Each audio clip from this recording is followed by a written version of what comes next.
I wonder if I can convince everyone that staring out the window is actually part of my job description. Okay, who put extra hot sauce in my latte? This is a spicy mystery. If I pretend to be in a music video, maybe nobody will notice I forgot the dog leash. Again. Why do printers smell fear? This one knows I have a deadline. I told her I was a great cook. Now, how do I tell her this is just cereal with extra steps? I'm 90% sure this is not the tree pose, but it's too late to back out now. I've strategically placed a rubber duck on my desk to intimidate my colleagues. Let's see how they react.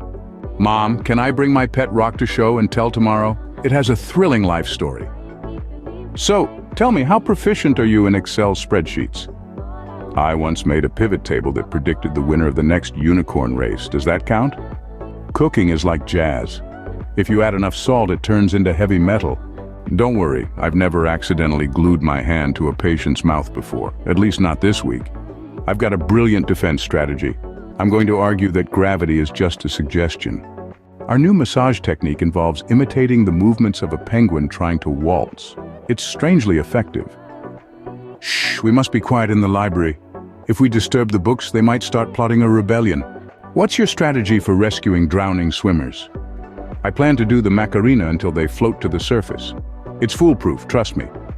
Remember folks, the key to a good workout is to flex your biceps and chant ancient Egyptian hieroglyphics. It's scientifically proven, somewhere. Join us for a laugh as we dive into the minds of these everyday characters, bringing a mix of mature wit and childlike humor to life. Voiceover. In the hustle and bustle of a crowded coffee shop, we meet an unfortunate character. Oops, I'm so sorry for dropping my muffin on your laptop, he says, the remorse evident in his voice. But in a twist of humor, he quickly tries to lighten the mood.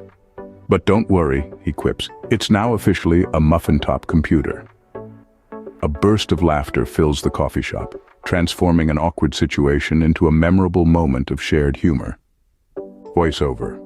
As we leave the laughter-filled coffee shop, we find ourselves on a bustling city street. Amid the crowd, a clumsy pedestrian accidentally drops his ice cream on someone's shoe. Flushed with embarrassment, he quickly attempts to diffuse the tension. I can't believe I dropped my ice cream on your shoe, he confesses, then grins sheepishly. It's a chilly way to break the ice, right? His quick wit once again transforms an awkward situation into a humorous one, reminding us that life's little mishaps can often lead to the most memorable stories. Voiceover. Our next stop is a bustling supermarket filled with shoppers navigating their carts through the aisles. In the produce section, a shopper accidentally drops a watermelon on another's foot. Oh dear, I didn't mean to drop this watermelon on your foot, he exclaims, his face turning as red as the fruit in question. But quick on his feet, he tries to lighten the mood. Let's call it a fruit crush, shall we? His attempt to make a joke out of the situation not only diffuses the tension, but also leaves everyone around laughing, proving once again that humor can make even the most embarrassing situations bearable. Voiceover. We now move on to a sunny park, where families and friends are gathered for picnics. Among them, a clumsy picnicker accidentally drops his sandwich into a stranger's lap. Oh my, I'm so sorry for dropping my sandwich in your lap, he stammers, his cheeks flushing with embarrassment. But quick to recover, he says, let's consider it an impromptu lap lunch, shall we? His witty remark brings a round of laughter from those around, turning an awkward situation into a moment of shared amusement. Once again, it's the power of humor that transforms a potential disaster into a delightful memory. Voiceover. From the sunny park, we transition to the quiet confines of a cozy bookshop. A bookworm engrossed in his reading accidentally drops a stack of books on an unsuspecting visitor's head. Oh dear, I didn't mean to give you a novel experience like this, he quips, trying to lighten the mood. A few chuckles echo around the bookshop, and the victim of the book drop can't help but grin. It's another testament to the magic of humor, showing us that even in the unlikeliest of places, a shared laugh can turn an accident into a memorable encounter. Voiceover.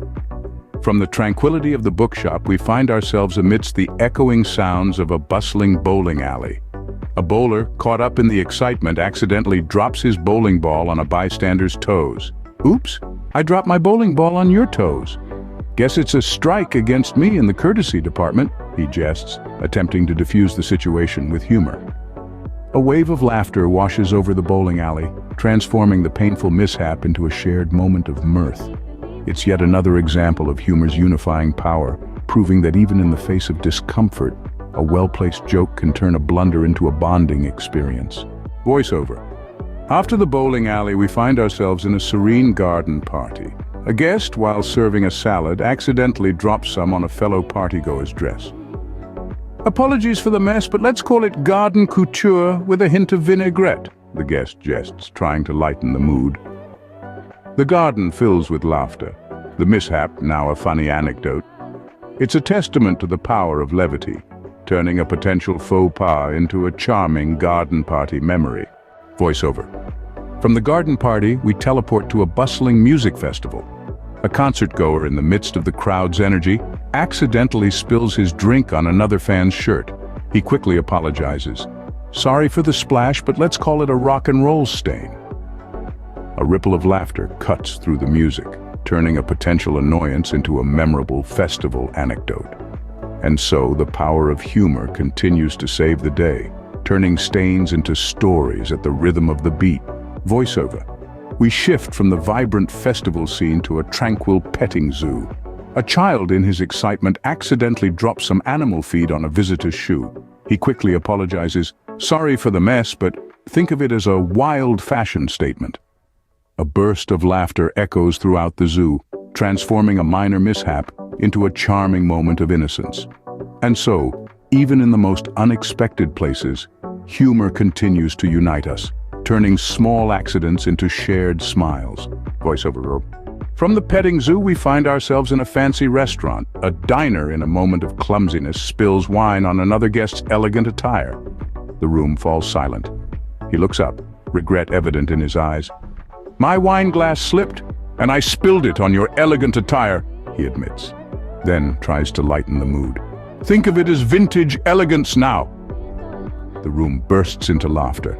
The tension dissipates, and another shared smile is born from an unexpected moment.